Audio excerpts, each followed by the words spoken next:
What's up? How are all my New England people doing?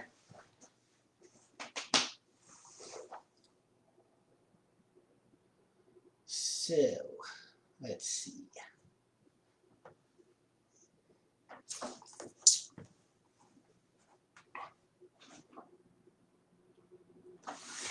Yo, Derek, what's up? How's it going?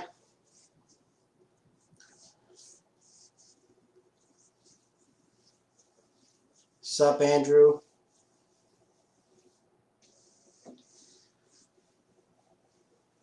All right, guys, let's get this kicked off. We got an hour to go through some surf casting here for striped bass. If anyone's got any questions, feel free to ask. I'm here to answer them to the best of my ability. Hopefully help you out being a better surf caster and chase the fish that we all love.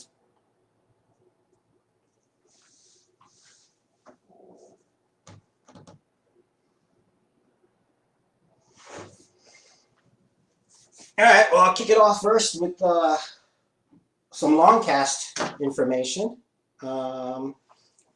This is probably one of my favorite tools, and I call it a tool because it's not a one and only rod. This is if you're looking for distance, this is the setup that's going to do it across the board.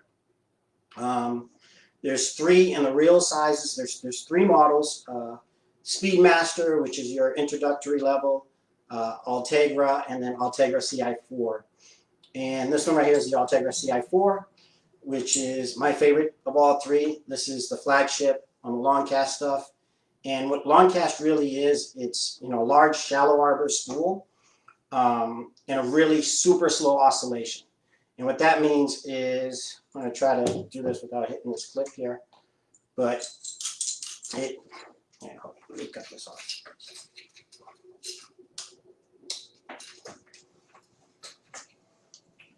With super slow oscillation is you get a lot of turns of that rotor for that spool to go up and down one time in oscillation. And what that does is it micromanages the line onto the spool. And what that turns into is that lot of distance without very minimal effort. There's nothing like it. Most reels on the market, even ours, it's going to take 6 or 7 turns of that. I gone ahead and done it. Of that rotor for that spool to go up and down in oscillation one time, where long cast is upwards of 30 or more turns in order for that to happen.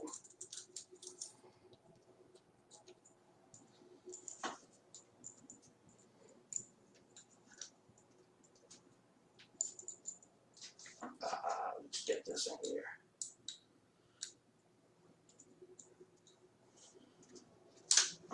So I've got this is a 5500 CI4. I've got it paired with the 10.6 Tiralejo. This is my go-to setup along the beaches. It'll cover anything from 1 ounce to 2.5 ounces roughly. Rod's rated for 3, but that 2.5 is its sweet spot. I've taken plenty of 30, 40 pound fish with this setup. And that is that. Any questions? I think it's broken.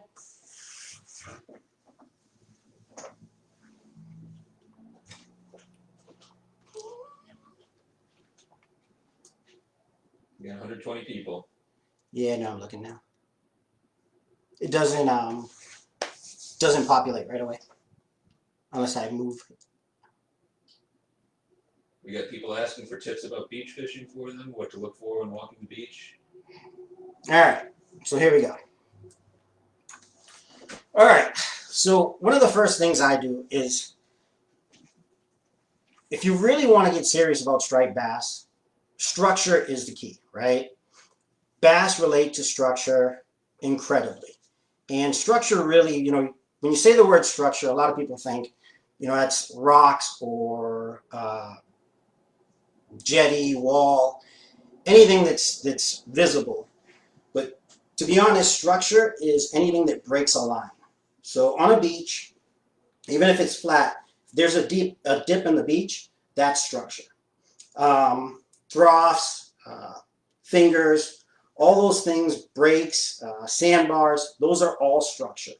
And one of the things that I used to do when I started to surf cast was I would start hitting the beaches that I normally fish in April, especially around the extra load moon tides. And what that would do is it would actually make visible those structures. And I could take note because every winter storms change a lot of what is lays out on the beach. So by every April, I would start to kind of go and look, take photos if I had to, and then record that. And then after that, I would come back and fish those places in May when those fish would start showing up.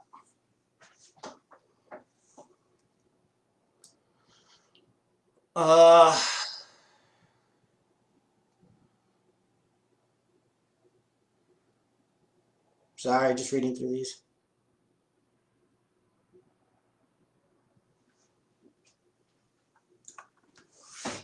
So for canal setups, on our lineups, we have two lineups of rods. There's the Speedmaster, and then there's a Tiralejo. The 11 medium heavy are probably your two most versatile rods. It comes in the 11-foot and 12. And then in the 11-foot heavy is probably your jigging setup. That's going to take anything from 3 to 6 ounces. And you can actually push that 6 on that rod a little bit. It's a heavy rod. I like to pair that off with either a Stella 14,000. That's my preference for jigging the canal. Unless I have to jig some heavy structure, and then I'll go to an 18,000 Stella, which obviously this year we've actually got the new Saragossa SW, which comes in a 18,000 size. So that's good news for all the canal users. That's really a good workhorse, bang for your buck model. That Saragossa really comes in handy for just about anything. That thing will take a beating. Yeah, that's what I would recommend. Roy, we got a question. Somebody wants to know about a shorter surf casting rod to use for something like fishing for tog or something you have to pull away from heavy structure. We have some in our. There's some Therese models. They would actually fit that bill. Also, Terramar models that you can that are Terramar East Coast models that are made for tog fishing that you can actually use from a jetty or pier or shore, as well as the G Loomis IMX Pro Blue in an 844 or 843 would be a good tog rod for most setups.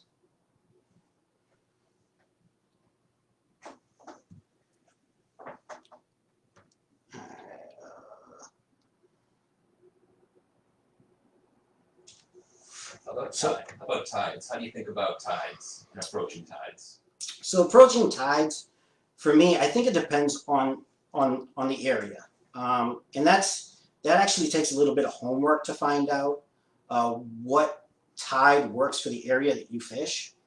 A lot of times, preferably, I'm gonna pick an outgoing tide. I think that fish feed very well in a lot of places in an outgoing tide.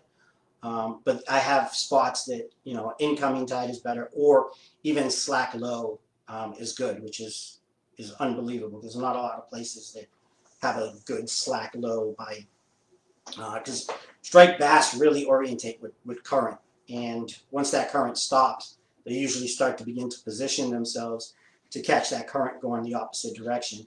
And they'll stop feeding during low tide, or during slack tide. But if you've got the right spot, you know, that's always can always be good. I got a question from Juan Rivera. He wants to know best time in the day to fish for stripers. So that's going to be according to the tides, according to where you're fishing.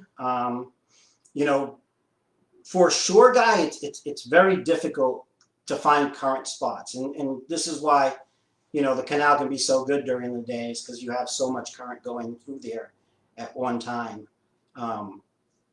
With nighttime, obviously those bass push in closer and feed heavily in the surf.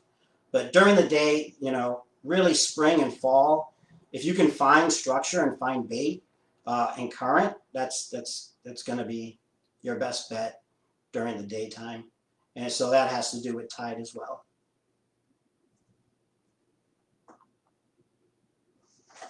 Oh, I can't see this one. I had a question about size braid. What size braid do you use, and does it change in different situations? It does, changes a lot in different situations. Also, the type of braid that I use. I fish Power Pro only. Regular Power Pro is good for just about any application. If I'm looking for more distance, then I'm going to go with Super 8 Slick V2, which is version 2. On the beaches, I'm usually fishing 20 or 30 pound test. We're in the canal, I'm fishing, you know, maybe 40 pound Super 8 Slick V2. If I need to up that, then I go to a Max Quattro, which is 25% thinner. And then, you know, it's basically 65 becomes the diameter 50 pound Power Pro braid. So you can actually go in size or stay at the same pound test and get more yardage in your spool, whatever depends. But yeah, usually 20 to 30 on the beach, and then usually I'm fishing 40 to 65 in the canal. And in the canal, if I'm using 40, it's going to be Super 8 Slick V2. If I'm using 50 or 65, then I go to Max Quattro. All right, Stephen Whiteson says you look sexy, but he wants you to smile more. We got a question from Troy. How about lures for targeting albies from shore? So I guess this is surf casting. We can talk about anything.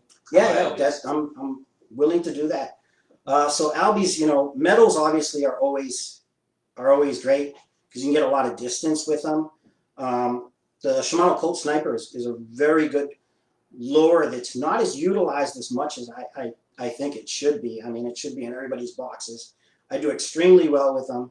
They jig well and they cast and swim well. Also, you know, Shimano Wax Wing is another great albie catcher, and then soft plastics. Soft plastics are awesome. I mean, I can't say enough about soft plastics, no matter what you're fishing for. Albie snacks, sluggos, you know, Ronzies in those smaller sizes. Even, you know, God Striper pintails are just go-tos for me when I'm chasing albies in the surf. But, you know, any of the epoxy jigs, but when it comes down to metal jigs, that Shimano Colt Sniper is it's always in my plug bag for albies and bonito. All right, we got a couple questions about top water plugs. Tommy wants to know how important color is with top water plugs. And Mike Frank wants to know, what are some good pencils? What do you like to throw when it comes to pencils? So color can sometimes make a difference. Depends on how keyed in those fish are on to the bait. For me, what I do is whenever I'm fishing, I'm always trying to find out why those fish are feeding. And if it's visible and I can see mackerel or something, then I'm going to go to a mackerel pattern, but maybe not always green or purple, sometimes yellow or what they call wacky mac. Something just sticks out just a little bit, but the lines are still there that mimic the bait that they're feeding on. Not always are they keyed in, but you know, there was a few times, I think it was either last year or the year before, where, you know, squid came into the canal and they really got keyed in on those squid. And you could throw a mackerel plug, you could throw a white plug, you wouldn't eat it. It had to be red. It had to be that fiery red that squid get when they're in warning colors. You know, when they're scared, they turn dark reddish purple, burgundy colors, and those colors were actually fantastic if you had them, and made a big difference. But that's not always the key. Sometimes, you know, Regular white is, bone, I think, is probably my number one color that I like to go to. It's always in my bag. And then, during dark light or, ambient light, then I'm shooting either darker or lighter colors depending. So you want, dark skies, you want a dark color, light skies, you want a light color. And then as far as go-to pencils, left hooks, guppies,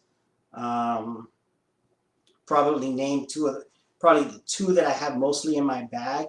And then, obviously the Orca pencil, the Shimano Orca pencil, that's probably one of the biggest producers of big fish for me. If I'm in a school of mixed size fish that are both small and large, that Orca pencil, if you can get it to work right, where it lays onto the surface and glides, you can pull some really big fish out of a school of smaller fish with that action. But it takes a lot, because the way the Orca is designed is to work with the rod tip down, and it's hard to do with the long surf rod. So you almost kind of have to put the surf rod to the side and just pull and pick up that slack at the same time to get that bait to lay down flat. You don't want to push water side to side. You want to lay the bait flat and get it to zigzag across the top of the water. And that just does something for big fish that I've never seen any other lure do. Michael Nolan wants to know, how do you choose what to throw? Top water, deep plug, day versus night. So in a given surf casting situation, how do you decide what comes out of the plug bag? So, I mean, I'm always, I always go in fishing with a plan, right? I've got the night before, I've looked at the weather, the wind, and the scenarios that I'm already playing in my head. Usually fish in a place that I've fished before and I'm very comfortable fishing with. Now, with that said, my logs play a huge part in my success.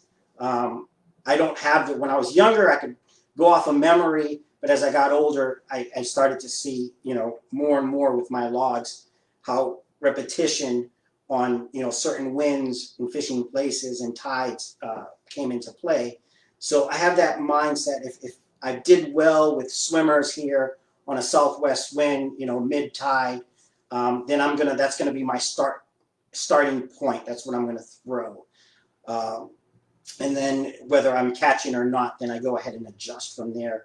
And I always adjusting depends. If it's daytime, top water is always going to be first for me because I'm a visual angler. I love to watch top water. I love to watch bass just crush a top water bait. So I always start with top water, and that's usually a metal lip swimmer for me, like a Danny or a Cowboy on the surface. Usually, don't bend the lip, just bend the hanger and get it to ride on the surface. And what that does is, if there's bass in the vicinity and you throw a Danny on top and wiggle it through there, they are going to react to it. They might not always eat it, but they'll come behind it and swirl at it. They're going to show themselves. And then, if they're not eating in one or two casts, then I can go ahead and move on and know that this is catching their attention. So I'm either going to be subsurface or on the surface. If I'm not visually seeing anything, then I start at the bottom, usually with the bucktail, and then from there go to a tin, and then a swimmer, and then top water. Nice. We got a few people asking about leader setup. So how do you go about setting up in different situations? What do you tie onto the main line? Do you use mono or fluoro, and how do you decide what pound test? So I usually fish, if I'm fishing the beaches and there's no bluefish around, then I'm usually running 25 to 30 pound leaders, and usually fluoro. I use fluoro for everything because it's just easier. Nothing against mono. Mono's great.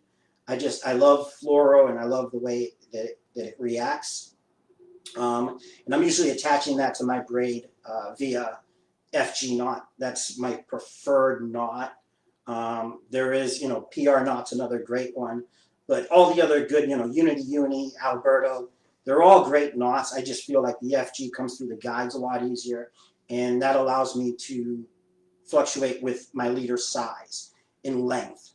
So if I'm fishing rocky areas or places where I can't get to the water very easy, then I'm going to fish a long leader where I can grab that leader, make a couple wraps with around my hand and pull that fish to shore. So in the canal, I'm usually fishing like 5 to 6 foot leaders. On the beach, I'm usually fishing like maybe 30 to 36-inch leader. And that's what usually depicts how I'm going to set up. Roy, what's your most special striper that you've caught surf casting? Tell me a little bit about how you caught that fish and what made it a special fish for you. Oh my God! Now you put me on the spot. There's a lot of those. There's a lot of special ones. I think it's gonna be my first keeper. It took a long time for me to catch. Obviously the monatorium, and the fact that we didn't have striped bass for a huge part of me growing up. If you're over 30 years old, you know what that feels like. And back in '91, you could fish herring back then. We set out, we got our limit of herring, we netted them, and I went down to the backside of Cape Cod, and we were chunking, and I caught my first 40+ inch fish, which was I had caught schoolies, growing up, but this was my first real striper, and it was like 42 inches, and a little bit over 20 pounds, probably like 23, 22 pounds if I remember. That's probably the most special fish for me, because that's what fueled me. That's what got me wanting to pursue these fish.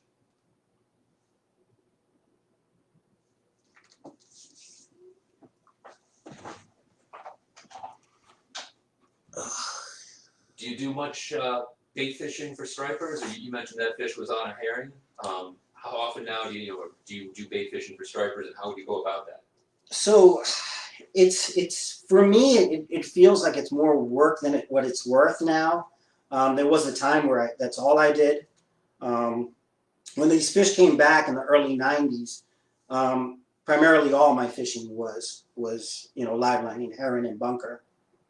And from the beach, we drive out places 4-wheel drive and a tank. I had a van set up with a huge 120-gallon tank, and 4-wheel drive that can get me to places. And we'd live line, and it was very successful.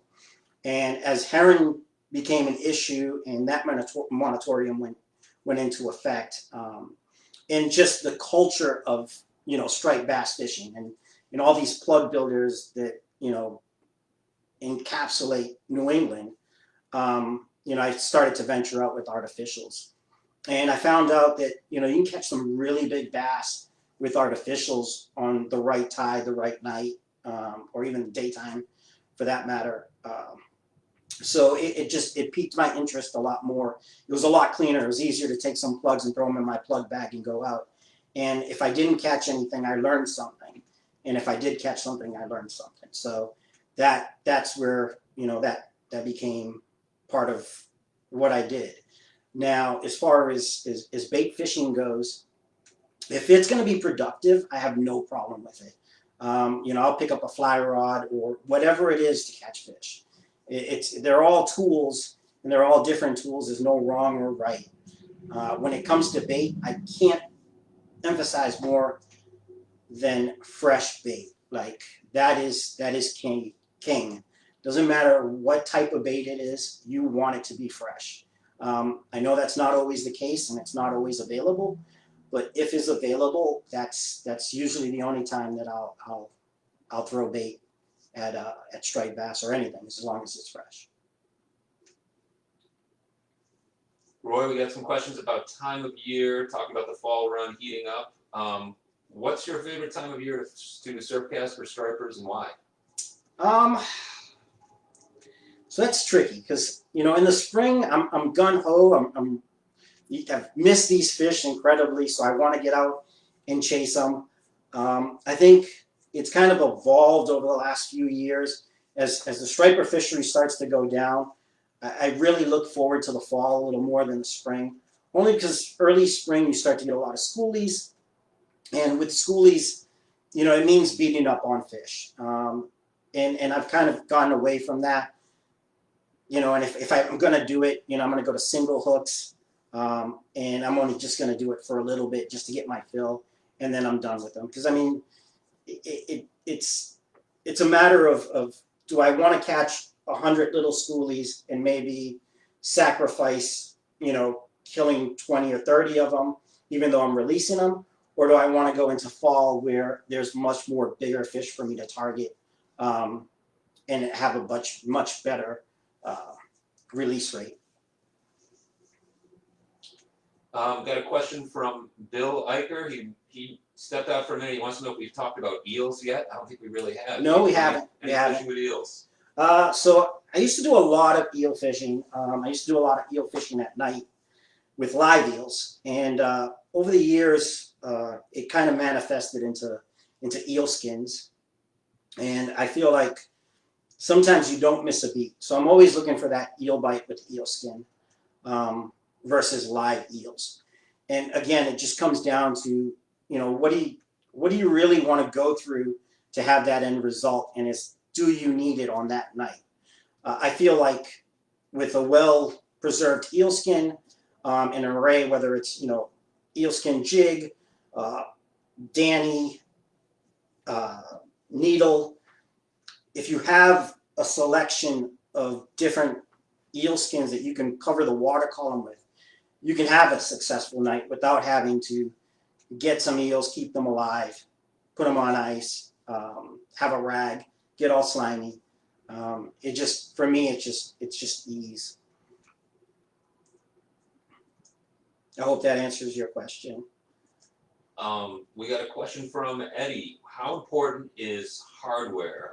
When you think about hook size, split rings on plugs, are you upgrading that on most plugs, or when are you okay with what's on the stock plug? So usually if I'm fishing the beaches, I'm okay with what's on a stock plug, and it depends on the plug. On the Shimano Cold Snipers, the hardware there, which is 3X, which is great hardware on the beach. On the canal, it's a little different, and I might up it. Usually, split rings are very important factor. High grade split ring is a must for me, and then a really strong, at least 4X, 6X hook. Also, I look at how that lure balances and swims.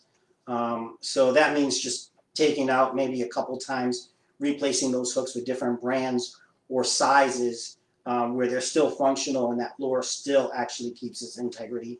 A lot of times that might mean taking the split ring off the nose of the lure to balance it off, going from a treble in the belly to a tag in the end with no hook. It all depends on the lure, but yeah, I can't say. A lot of people ask me, what's in your plug bag?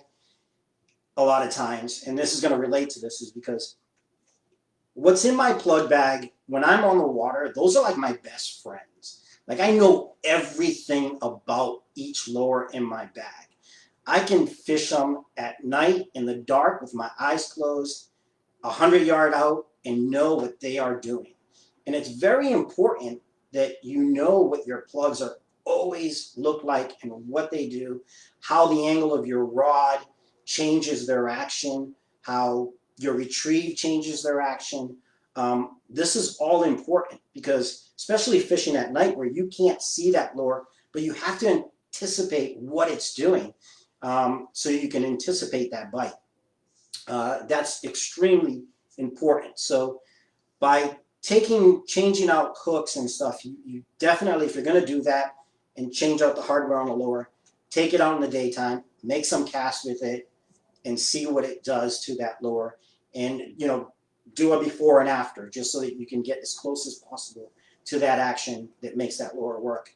And nothing is set in stone. I mean, each lure comes out of the box ready to be used with instructions on the back. Doesn't mean you can't tie it reverse or strip all the hooks off of it and load it with lead or whatever you want to do to it that doesn't going to take it to a different level. Thomas Howard wants to know, have you ever had a hook open on you or lost a fish from that kind of tackle failure? I have. It happens. It hurts. But that's just, it's a learning curve. If we didn't lose fish and we caught everything we did, then we probably wouldn't do it as much, at least for me. One of the things that I think that, people ask, what level of striped bass angler you are. And I think once you get to the level where it just doesn't matter anymore, where it's not important that every fish you hook comes to shore, I think that it speaks a lot in volume of where your mind is set. So, yeah, I mean, I've had things fail on me, but I've also had 6X hooks fail on me. You know, I've taken hooks that, you know, owner beast hooks and put them on a plug and had them, you know, bend out, or their split ring or the hanger on the lure bends out. I mean, these are all scenarios that have happened to me, and it's just, you know, you don't know. You don't know. A lot of times, usually if I'm bending out hooks, it's a snagged fish, or I'm putting just way too much pressure. And that's the thing. That's, you know, fishing the beaches, fishing a long sandy beach, that fish can pretty much run forever and you don't have to put a lot of pressure.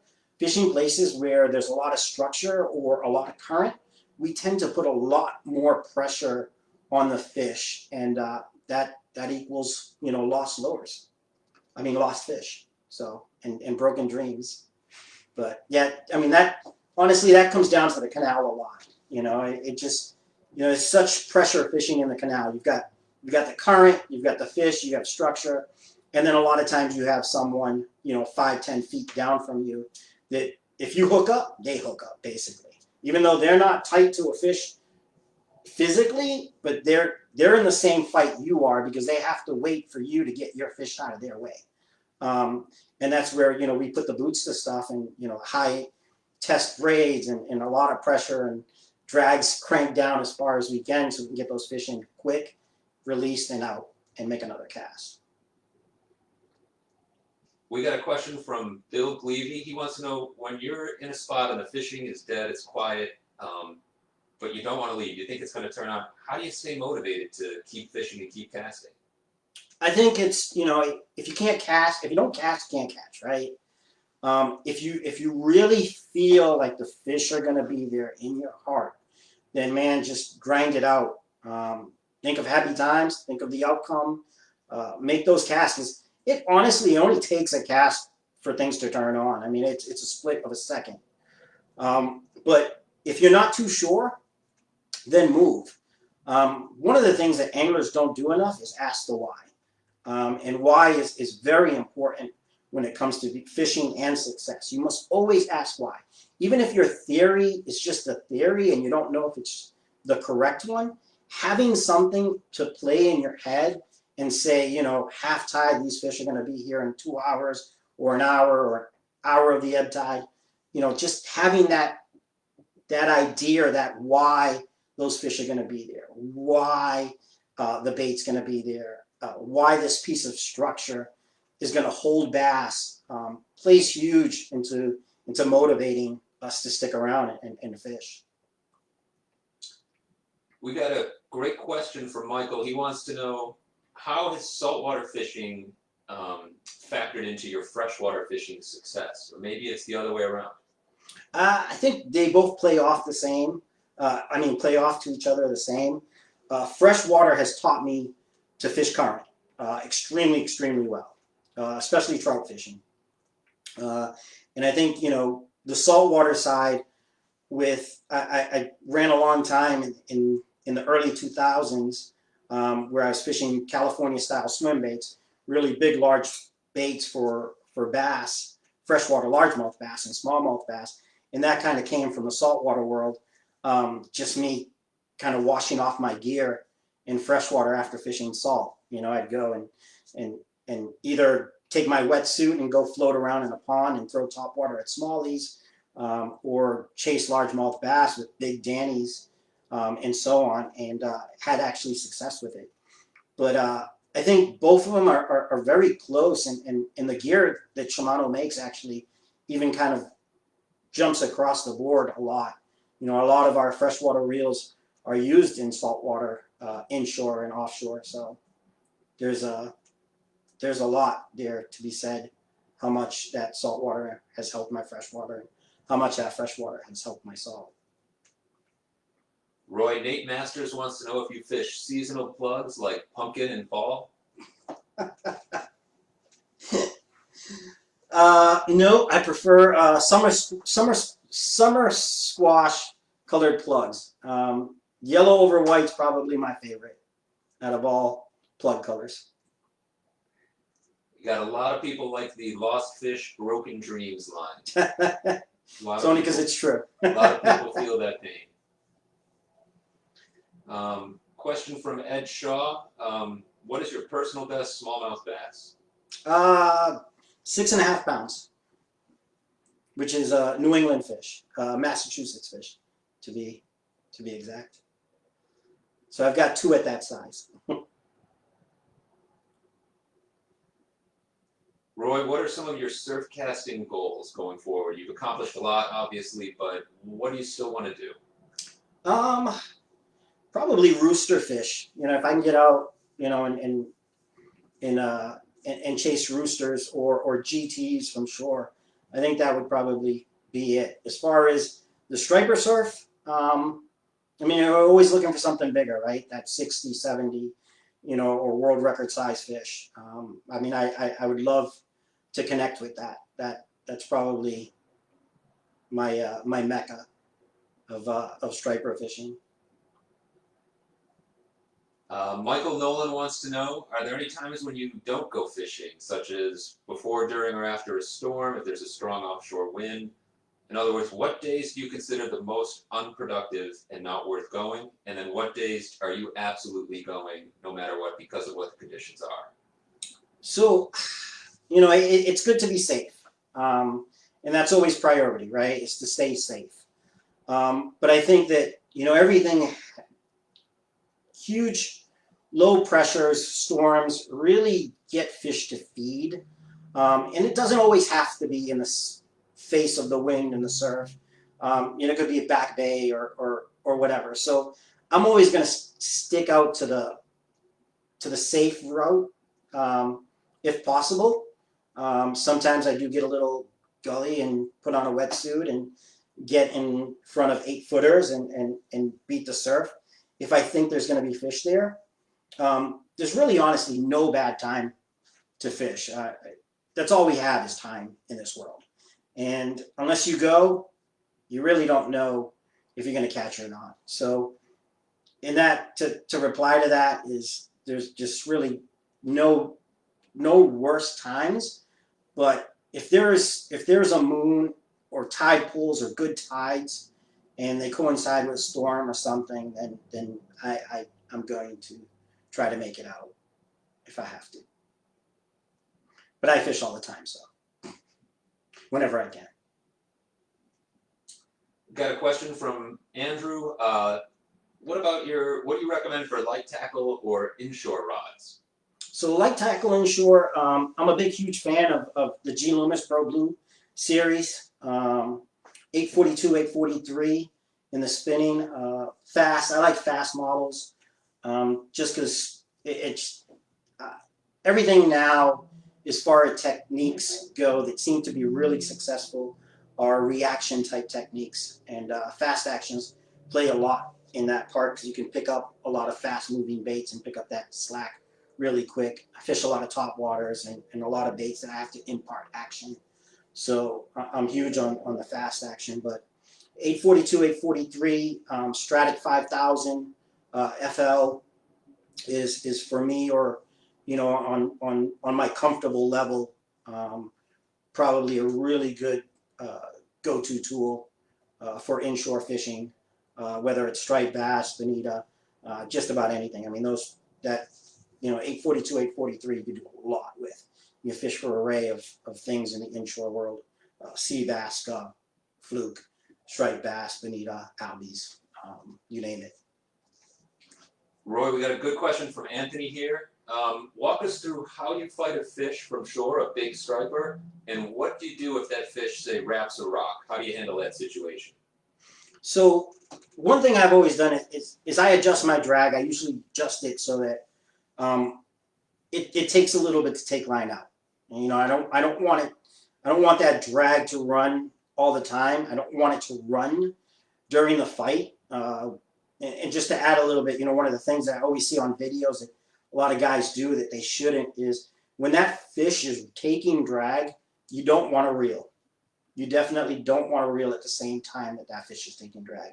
That actually adds a lot of twist to your line, which results in wind knots and so on. I usually, what I'll do is at the beginning of the fight, if I'm hooked, if I'm fishing the beach and I hook into a big fish, I'm going to let him run to the point where he gets comfortable. Now, the reason we're talking if there's no structure for him to get at. If I don't have to stop him or try to stop that fish from getting to structure, then I'm going to let him take his run and come to a full stop before I start to put pressure on him. Now, once he comes to that full stop, I'm full pressure on him now. Now I'm going to put the boots to him, and I'm going to make him work for any more line that he wants to take. The reason why is because I want to break his will, and I want to make him come to me or feel like he has to come towards me in order so I can pick up line. Now, the worst thing you can do is try to fight a fish in tight. You never want to hold a fish in tight to you, because if he's green and he's got a lot of energy and he's at your feet, he's going to go ballistics, and that's when they're going to pull hooks or break a rod or break your line. If you've got that cushion and that fish is out a little bit and there's no structure for him to get into, let him fight, make that fight out there. And then as he gets tired, bring him in. And there's two ways of doing that. One, you can either work the rod by pulling up and reeling down, or two, you can walk back. It's amazing how much you can pull a big fish towards you by walking back rather than reeling. And that's only if you can. If you've got it on the beach, there's plenty of room behind you to walk back. Just take that rod and start to walk back. And then as you walk forward, pick up the slack that's being left on. Not slack, you want to stay tight, but you want to pick up that line as you go forward. It's incredible how much you can pull a big fish backwards that way. And then once that fish is at your feet, stay calm, man. That is the biggest mistake that a lot of people do. And one of the biggest reasons why a lot of people break rods is, you get it close and you want to get to that fish. You've got that rod up here, it's high stuck, and it's just, rods aren't designed to bend that way. Always remember, you want to keep that rod almost at the horizon, at 45 degrees in front of you. Any more than that, you start putting a load on that rod that's not supposed to be there. And with the thrashing fish at your feet, that's going to be, that's going to be bad. And, that's where these fish pull hooks, and they know that. So best thing is tire him out as far out as you can, then bring him in as he's tired and just lay him on the beach. Let those waves if there's a heavy surf or a surf, use those waves to crash him on the beach and then get to him. We got somebody who wants to talk about plugs. What are some of your favorite wood plugs, and what is the plug that you think isn't used enough in the canal? So I think metal lip swimmer is obviously my favorite plug of all time. I actually got a couch metal lip on my arm as a tat because I love the plug so much. Probably one of my favorite metal lip swimmer makers is CCW. So Cedar Couch Works. But there's Larry Wentworth, Big Fish Tackle makes a great metal lip. And then there's all the ones from they've been around forever. Donnie's and Gibbs and just there's an array of them. But the metal lip swimmer for me is probably my first choice. If I had to throw anything for the rest of my life, it's going to be a metal lip.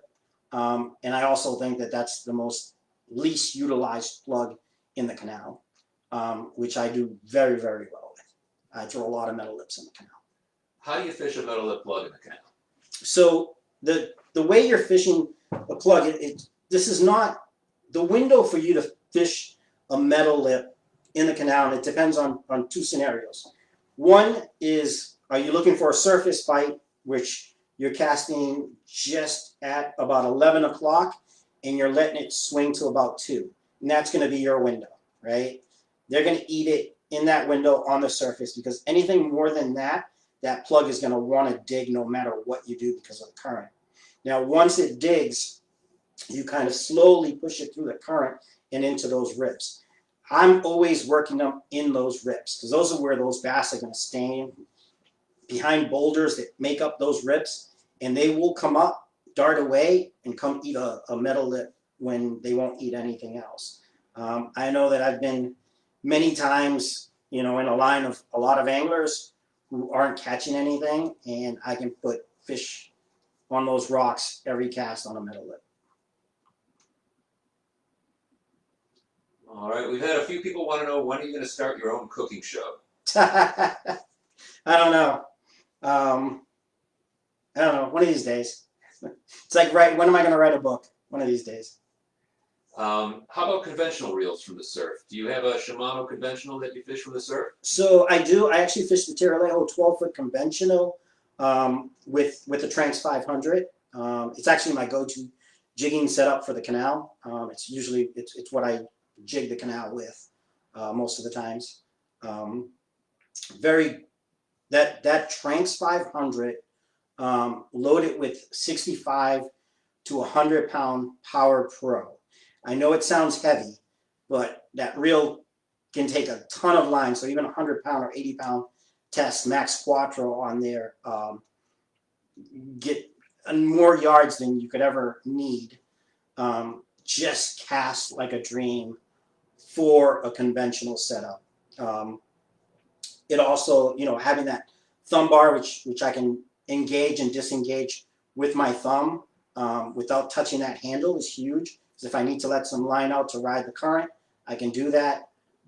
In the beach, if sometimes the fish will eat at the surface, right? So if I'm throwing like a big GRS or something, a big metal lip, and I'm swimming it, and those fish are kind of following it and eating it at the wash, a lot of times when that plug gets into the wash, what happens is it loses the action that was happening. And some nights that triggers the bite, but some nights it kind of makes them worry. And they wonder, now they kind of lay off and they don't want to eat it. So by disengaging sometimes, what I'll do is I'll disengage the reel and I'll let that, once I hit that seam, I can let that line kind of ease out of my thumb and ride that current that is created by the wash. So now it stays the same natural. The only thing is, I do recommend you got to be quick, man, because those fish will eat it. And remember, your reel's not engaged, so you got to quickly turn that handle to engage that fish and set the hook so you don't get a backlash. But yeah, that's probably my go-to setup for conventional. Michael LaFawn wants to know, what are your preferred bucktail trailers, and how do you go about choosing what weight bucktails to toss in the surf? So usually I'm throwing anything from 3/4. Well, most of the time throwing anything from 3/4 to about 1.5 ounces, sometimes 2 ounces in a bucktail. Smiling bill, usually, or any time of round-headed bucktail that's going to wobble and swim. I like. For trailers, I think my go-tos are, anything that's a paddle tail on it. Sometimes if I'm looking for vibration, darker water, or even at night sometimes is really good. Sometimes when I'm looking for just a sandy old subtle,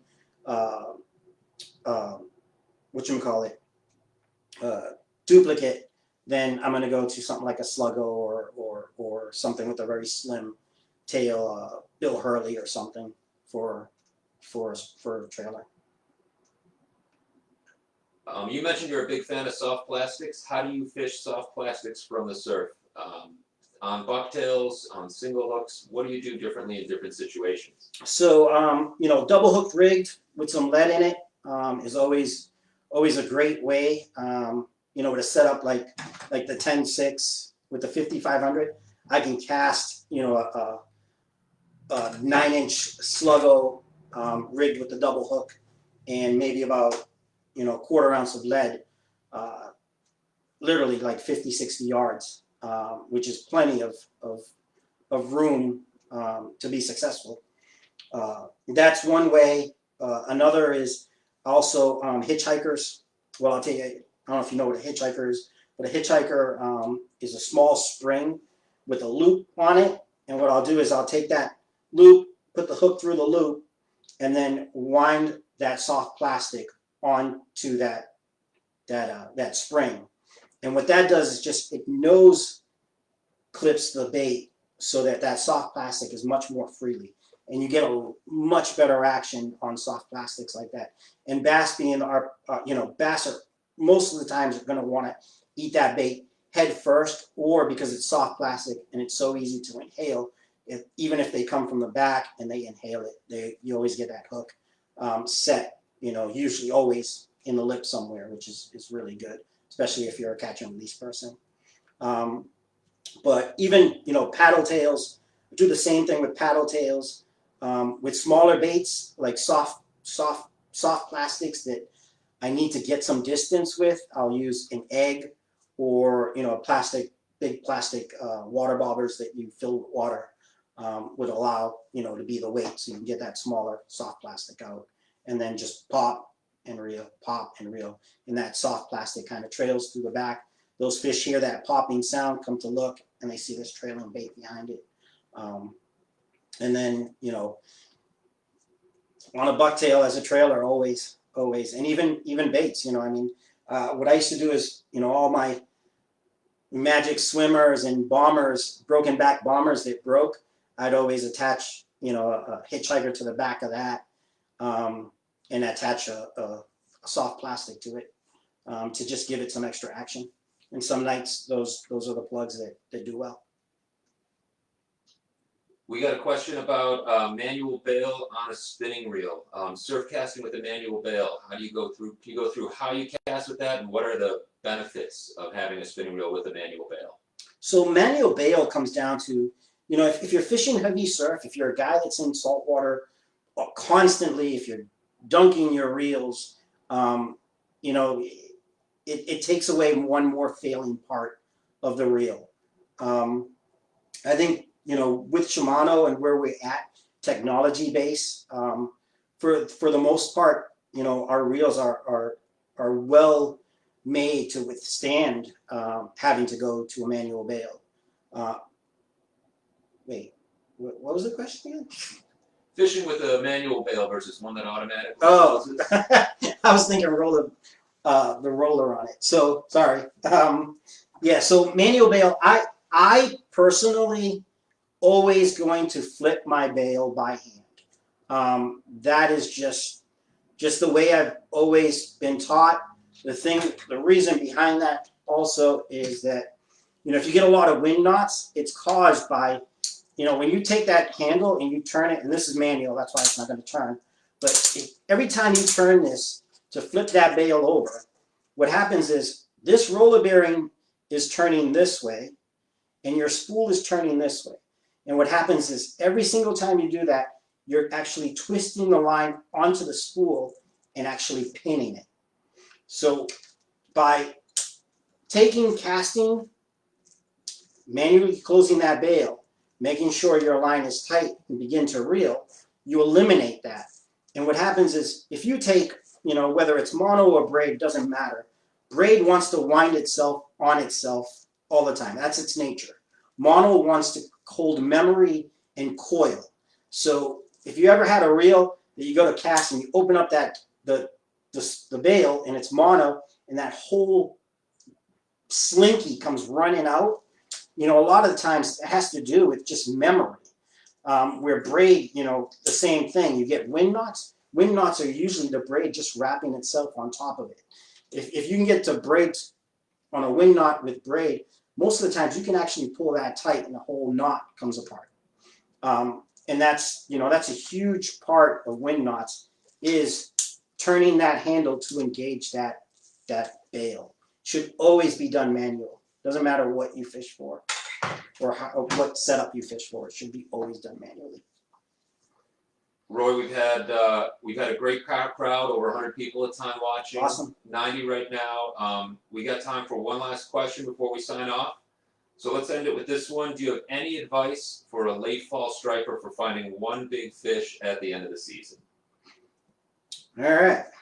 So I honestly, if you're looking for one lake big fish is hit those migratory structured spots with a lot of current, with big bait around.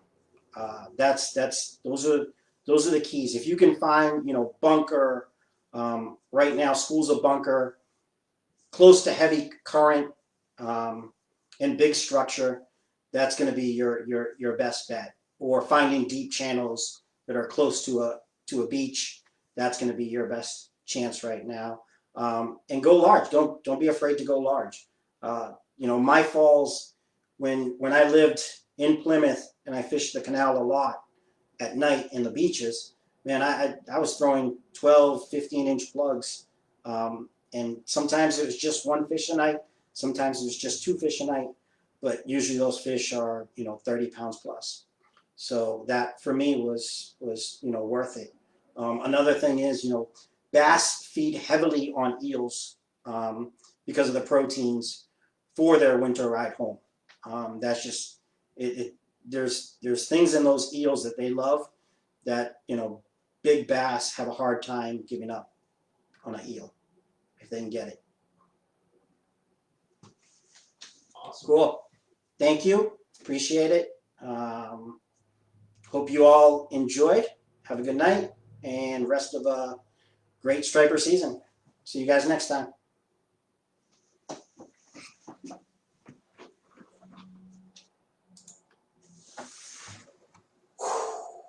That was tough at first because it wasn't popping up. Like I have to like scroll, Yeah. but I got dizzy.